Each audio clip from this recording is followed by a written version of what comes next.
বর্তমানে আমরা অনেকেই আধুনিক শিক্ষায় শিক্ষিত, কেউ বড় বড় ডাক্তার, কেউ ইঞ্জিনিয়ার, কেউ বড় বড় ব্যবসাদার।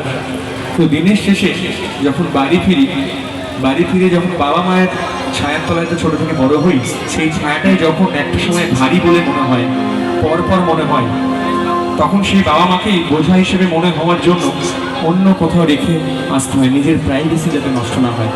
এটা শিক্ষিত সমাজের তৈরি একটি প্রথা।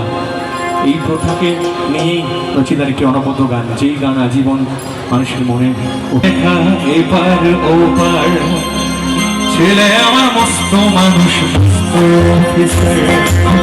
মস্ত ফ্যাটি এপার ওপার, নানান রকম জিনিস আরে সব দামি দামি, সবচেয়ে কম দামি ছিলাম মাত্র আমি। ছেলে আমার প্রতি অগাধ সম্ভ্রম, আমার ঠিকানা তার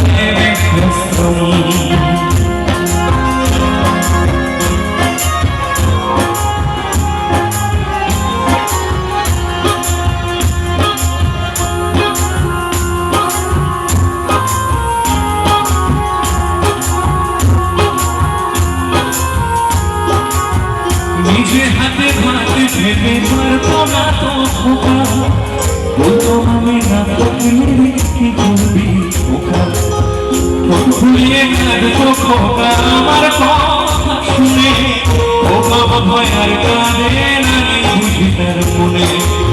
ছোটবেলায় স্বপ্ন দেখে উঠতো কেঁদে, দুহাত দিয়ে বুকের মাঝে রেখে দিয়ে বেঁধে,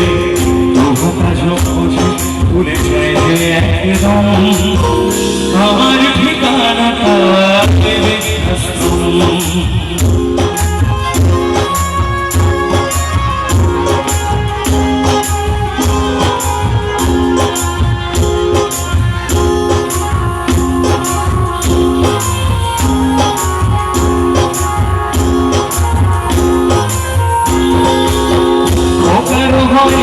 ছেলে 2 বছর হলো, আর তো মাত্র বছর 25 পুরো মুখ হলো।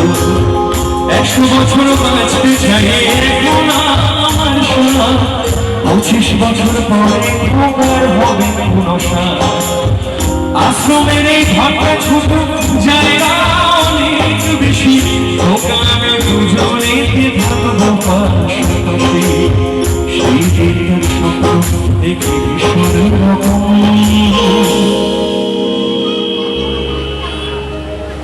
মুখোমুখি আমি খোকা, মুখোমুখি আমি খোকা, মুখোমুখি আমি খোকার, মুখোমুখি আমি খোকার, মুখোমুখি আমি খোকার, মুখোমুখি আমি খোকার, মুখোমুখি আমি খোকার।